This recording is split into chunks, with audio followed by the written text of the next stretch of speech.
Hola a todos, les saludamos desde el Campo Verde de la COP16. Mi nombre es Fernando Rosso, soy médico internista, epidemiólogo e infectólogo de la Fundación Valle del Lili y profesor de la Escuela de Ciencias de la Salud de la Universidad ICESI. Mi intención el día de hoy es hablarles sobre los impactos del cambio climático y la disminución de la diversidad en la salud de los humanos. Los tres retos más importantes que tiene la humanidad en este momento son tres, que es el cambio climático, segundo, la pérdida de la biodiversidad y tercero, la contaminación. Cada uno de estos tiene un efecto muy importante sobre la salud de cada uno de nosotros y nuestra comunidad. En la charla que tengo hoy con ustedes vamos a hablar de algunos aspectos que es importante que cada uno de nosotros tenga conciencia de cómo estos elementos pueden afectar la salud de todos. El cambio climático, el cual se describe bajo un incremento de temperaturas o disminución de temperaturas afectando a todos los seres vivos, generan cambios inmediatos y tardíos sobre la salud. La disminución de la biodiversidad tiene un efecto muy importante sobre todos los seres vivos que interactúan en un ecosistema. Y la contaminación viene a ser un aporte de tóxicos que generan los seres humanos, que pueden ser tóxicos al ambiente, pero también a los seres humanos. La biodiversidad trata de la diversidad biológica. Esta diversidad puede tener diferentes elementos y los más conocidos es la biodiversidad genética, la biodiversidad de especie y la biodiversidad en los ecosistemas. Como diversidad genética es la habilidad que tienen todos los organismos de poderse adaptar, dado que tienen una carga genética, una información que les hace susceptibles o adaptables para diferentes situaciones.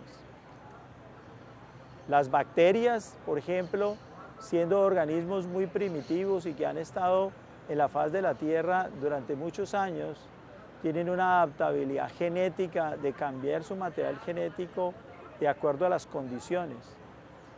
Seres como los mamíferos tenemos también una carga genética que hace que no podamos adaptarnos tan rápidamente desde la parte genética, pero nuestros sistemas orgánicos permiten adaptarnos. Un ejemplo de ello es el sistema inmunológico. Si bien es cierto, los microorganismos pueden cambiar, el sistema inmunológico de los mamíferos les permite poder controlar las infecciones en muchos de los casos. La diversidad de especies está relacionada con diferentes organismos que puedan estar relacionados entre sí o muy parecidos y que puedan compartir ciertas zonas o características ambientales. En eso podemos tener diversidades de especie en algunos ecosistemas, como pueden ser los marinos o pueden ser los terrestres. Y la diversidad de los ecosistemas están relacionados con un área geográfica en ciertas partes del mundo en donde está relacionado toda su condición, no solo la parte de la especie viva, sino también aspectos geográficos, topográficos, de la altitud y latitud que pueden caracterizar su clima. cada una de estas biodiversidades puede interactuar afectando la salud o la enfermedad de cada una de las especies. Cuando hablamos de biodiversidad, a veces es complejo entender el concepto. Por eso voy a empezar esta explicación dando un concepto básico de biodiversidad desde cada uno de nosotros. Los seres humanos estamos poblados por bacterias, por hongos, que hacen parte de nuestra biodiversidad. Se cree que los seres humanos tenemos 10 a la 11 células y estamos poblados por 10 a la 12 bacterias. Podríamos decir que somos por cada parte humana 10 bacterias. Bueno, ¿y esas bacterias qué hacen en nuestro cuerpo? Durante años hemos pensado erróneamente que las bacterias son malas y resulta que no lo son. Gracias a las bacterias que tenemos en nuestro cuerpo podemos hacer muchas funciones. Una de las más importantes es nuestro sistema inmune. Nuestro sistema inmune, al estar interactuando con las bacterias, reconoce cuáles son las bacterias buenas y malas y nos ayuda a que nuestro sistema inmune pueda reconocer cuando estamos siendo invadidos por bacterias que no son de nuestro cuerpo. Dentro de ese proceso, regularmente podemos ser intervenidos médicamente y en algún momento poder recibir antibióticos. Los antibióticos son compuestos químicos que están encargados de destruir bacterias. Desafortunadamente, los antibióticos no solo destruyen las bacterias malas que puedan estar afectándonos la salud, sino también pueden destruir bacterias que son amigas de nuestro cuerpo.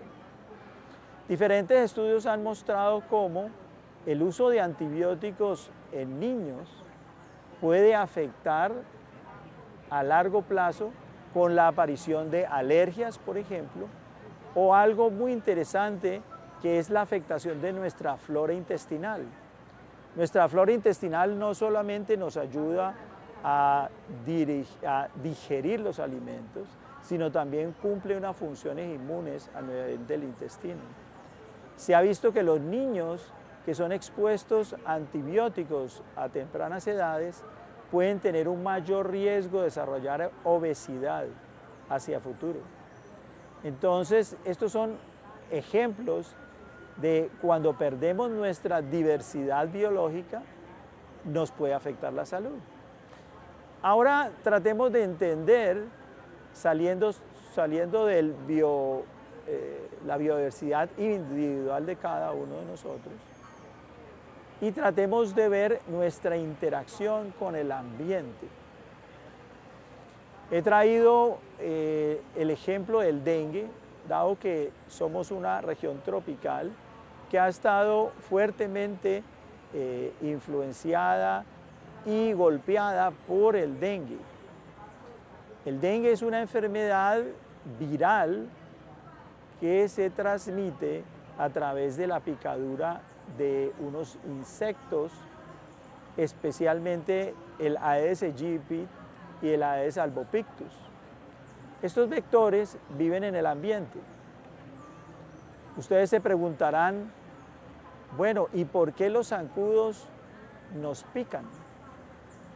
¿Por qué necesitan la sangre humana? Resulta que las hembras de la especie Aedes aegypti y Aedes albopictus necesitan la sangre humana para reproducirse. Es necesario para madurar los huevos que ellos tienen, que estas especies hembras poseen. Por lo tanto, la perpetuación de esa especie va a depender de la cercanía de los seres humanos. Si quisiéramos en un mundo ideal y decir que no haya más zancudos y que los zancudos ya no nos piquen más, eso casi involucraría que esa especie biológica dejara de existir. Hace muchos años, a finales del siglo XIX, las áreas selváticas y suburbanas de América Latina estaban con este vector. Y este vector no estaba casi en las ciudades, estaba básicamente, como les decía, en las áreas suburbanas y las áreas selváticas. Cuando se intentó hacer el Canal de Panamá, por primera vez, el grupo francés que había hecho ya el Canal de Suez trató de hacer el Canal de Panamá. Y uno de los inconvenientes para poder hacer este canal fue la muerte de muchos trabajadores a causa de la fiebre amarilla. La fiebre amarilla es un virus transmitido por la picadura de este mosquito, el Aedes aegypti. Cuando el canal fue construido por los Estados Unidos, con la ayuda de varias organizaciones y científicos, entre ellos el cubano Carlos Finlay y los norteamericanos Walter Reed y Gorgas, encontraron que la fiebre amarilla era transmitida por el Aedes aegypti y empezaron campañas de erradicación de este mosquito. La lucha del control biológico logró, en parte, poder construir el Canal de Panamá. La primera mitad del siglo XX decidieron tratar de erradicar el Aedes aegypti de toda la región de las Américas. Alcanzaron a erradicarlo en un 90%, pero ese 10% restante otra vez repobló el continente americano. El Aedes había perdido su ambiente natural y él decidió irse a las zonas urbanas donde estaban los seres humanos. Hoy, Aedes aegypti, que es el vector principal del dengue y de otras infecciones como el chikungunya, el Zika y la misma fiebre amarilla, se ha convertido en un vector urbano y hoy está en todas las grandes ciudades de América Latina. El vector hizo una adaptación dado que había perdido su ecosistema original y se adaptó. Cuando hablamos de la pérdida de la biodiversidad para el mosquito, en el pasado este vector no solo se alimentaba o no solo picaba a los seres humanos, sino también picaba a otros mamíferos. Al estar en la ciudad se convierte en que los seres humanos son casi exclusivos para ellos, facilitando la transmisión. El dengue, en este momento, en la región de las Américas, es una infección que llamamos hiperendémica. Esto quiere decir que hay casos por encima de lo usual de una forma permanente. Sin embargo, durante el año 2023 y 2024 tuvimos el número de casos más alto que se haya registrado en la historia del dengue en la región de las Américas. Aunada a esta situación de pérdida de biodiversidad y de una adaptación de este mosquito al nuevo ambiente, se acompañó el cambio climático. El incremento de la temperatura ambiental hace sobre el mosquito una adaptación no solamente en su comportamiento, en el número de picaduras que hace por día, el tiempo en que permanece succionando a los humanos, sino también el número de zancudos y la extensión de la vida de los mismos.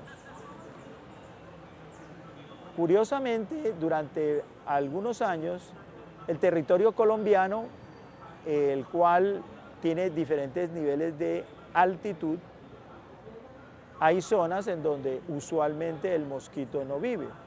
En general, el mosquito está alrededor de los 1200 a 1600 metros sobre el nivel del mar. Al aumentar la altitud, la temperatura baja, haciendo que el mosquito no pueda sobrevivir a temperaturas inferiores a 14 grados. El calentamiento global ha hecho que en diferentes zonas del país, en donde no veíamos transmisión de dengue, empezamos a verle, a pesar de que tuvieran estos niveles de altura sobre el nivel del mar, debido a la presencia de temperaturas extremas históricas para esas zonas. Por ejemplo, era inusual ver dengue en Popayán o en muchas regiones de Nariño, regiones andinas. Resulta que este vector, que ya había hecho la adaptación por la pérdida de la biodiversidad de su ecosistema, ahora se adapta a nuevas zonas por el calentamiento global. Este ejemplo de dengue mezcla tanto el concepto de la biodiversidad como el calentamiento global y como en el caso específico de dengue, los dos se han sumado para tener una situación preocupante a nivel de salud pública. Era casi imposible pensar que una ciudad como Buenos Aires, en Argentina, país y región que tienen estaciones, pudieran haber tenido brotes muy importantes de dengue durante los últimos 10 años.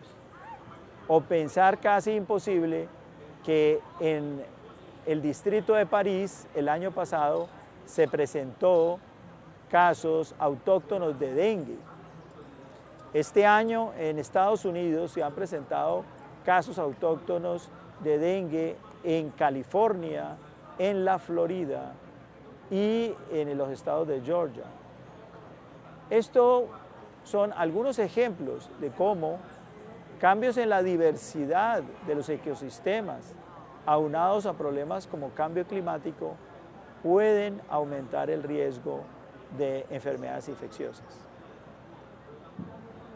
Espero que para ustedes estas explicaciones breves con respecto a la biodiversidad y a cambio climático puedan sensibilizarles y entender que esto es un problema de todos y que las soluciones no son tan fáciles como quisiéramos, ni tampoco el exterminar especies es tan sencillo.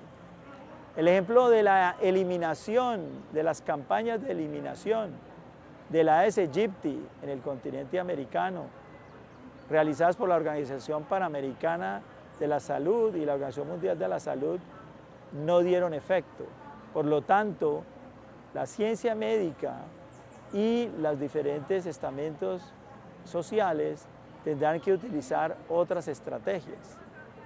A ese respecto, se ha tratado de utilizar controles biológicos. Normalmente la gente piensa que los brotes de dengue se pueden solucionar con fumigaciones masivas. Desafortunadamente, las fumigaciones tienen solo el efecto sobre el mosquito adulto, pero no tiene efecto sobre las larvas. Por lo tanto, después de una fumigación, en términos de 2 a 4 semanas, volverán a estar los zancudos. Por lo tanto, las fumigaciones tienen un poco efecto a largo plazo. Adicionalmente, muchos de los insecticidas pueden tener toxicidad para otras especies biológicas e inclusive toxicidad para los seres humanos. En años recientes se ha tratado de utilizar alguna manipulación biológica, infectar mosquitos con bacterias para disminuir la probabilidad de que estos mosquitos se infecten del dengue. El caso particular es el uso de una bacteria que se llama Wolbachia y en este momento en el mundo se están haciendo diferentes pruebas. Por otro lado, la ciencia médica también está haciendo grandes esfuerzos en poder desarrollar vacunas eficientes para el dengue.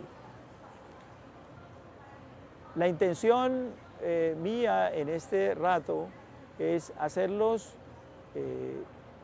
sensibilizarlos en términos de que entiendan la complejidad de estas interacciones, que todas estas pueden afectar nuestra salud y que en los futuros años los vamos a ver abocados y enfrentados y que los diferentes estamentos de salud, instituciones de educación e de investigación, estaremos todos prestos a poder desarrollar las mejores soluciones para estos retos del futuro. Bueno, por redes sociales ha habido bastantes preguntas muy interesantes de todos. Vamos a dar respuesta a algunas. La primera me hace referencia a qué hacer para evitar el dengue en casa. Es una excelente pregunta. Para poder entender y dar recomendaciones, hay que entender que el zancudo Aedes aegypti, el único que pica es la hembra y la hembra hace ruido. Los machos no hacen ruido, así que cuando ustedes están en un sitio y escuchan el zumbido, ojo, porque esa hembra, que es la que está haciendo el zumbido, lo va a picar.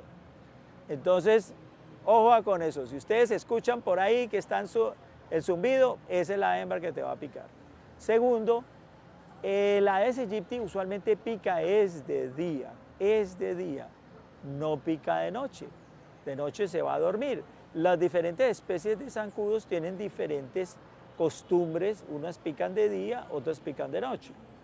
Entonces, si las personas tienen que salir, ya hemos hablado un poco de la ineficiencia de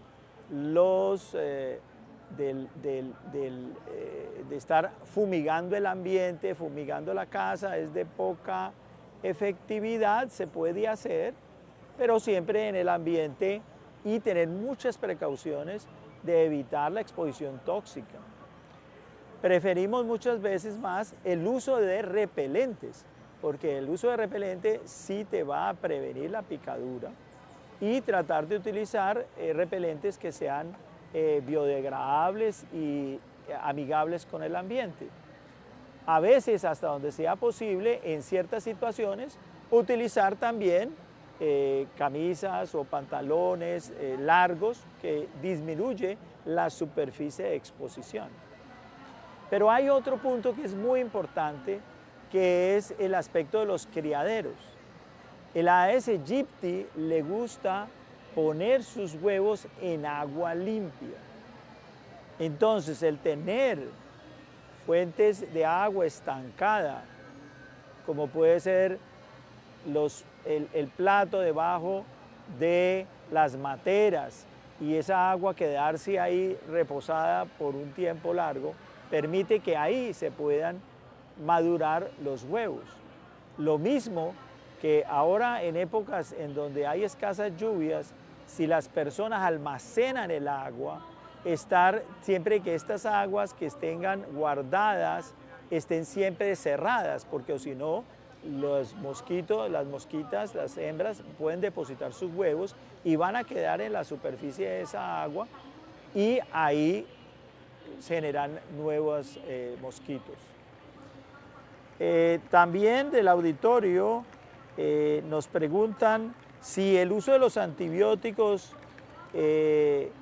si nos pudieran ampliar el efecto sobre nuestra flora. Como les dije al principio, para explicar la biodiversidad, los antibióticos solo deben ser utilizados cuando hay una infección clínicamente importante y que nuestro sistema inmune no pueda controlar. Diciendo esto, el efecto adverso de los antibióticos puede ser la aparición de resistencia. Cuando yo tomo un antibiótico, ese antibiótico puede matar unas bacterias, pero puede inducir resistencia en otras. Este es el ejemplo de lo que pasa comúnmente en los hospitales. Por esa razón, en el ambiente hospitalario existen bacterias que son resistentes debido a que en los hospitales se usan antibióticos. También los antibióticos pueden inducir diarrea. Esta diarrea usualmente es debida a la disminución de las bacterias buenas que hay en nuestros intestinos y a veces puede seleccionar bacterias que pueden inducir diarreas muy severas. Una bacteria de estas que es muy conocida se llama el Clostridium difficile. Y como es un elemento químico, el antibiótico puede inducir alergias. Por lo tanto, el uso de los antibióticos debe ser prescrito por los médicos. Tiene que haber un uso racional de los antibióticos, no solamente en los hospitales, sino también en la comunidad. Evitar la autoprescripción de antibióticos porque puede generar efectos adversos que pueden ser inesperados.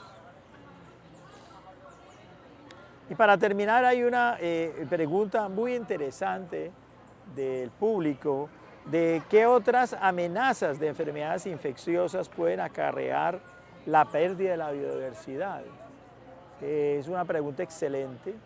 He puesto el dengue como un ejemplo, pero ha habido otras que están relacionadas, algunas con mosquitos. Les puedo comentar que recientemente durante el año 2016 al 2019 en Brasil, después de todo un proceso de deforestación y urbanización, la fiebre amarilla llegó al sureste de Brasil, afectando las zonas de Sao Paulo y de Río de Janeiro, presentando casi 900 muertes por fiebre amarilla.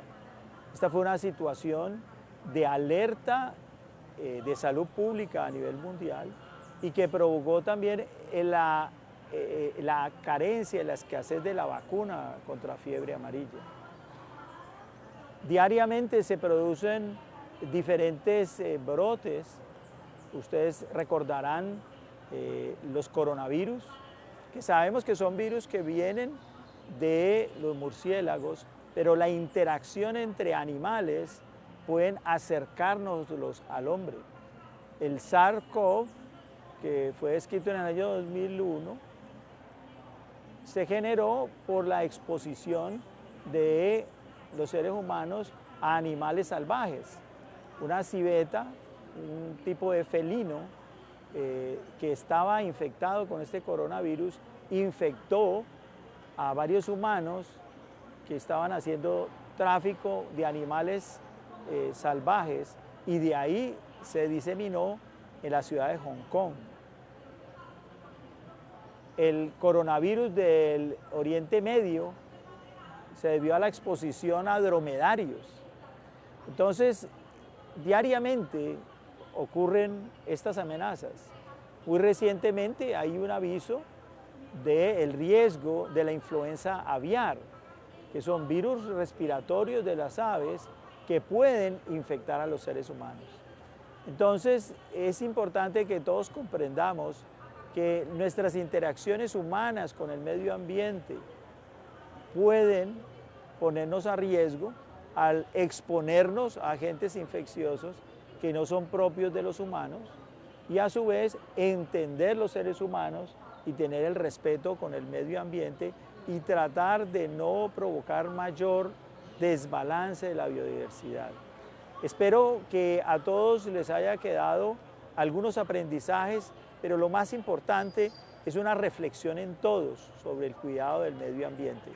Muchas gracias a todos.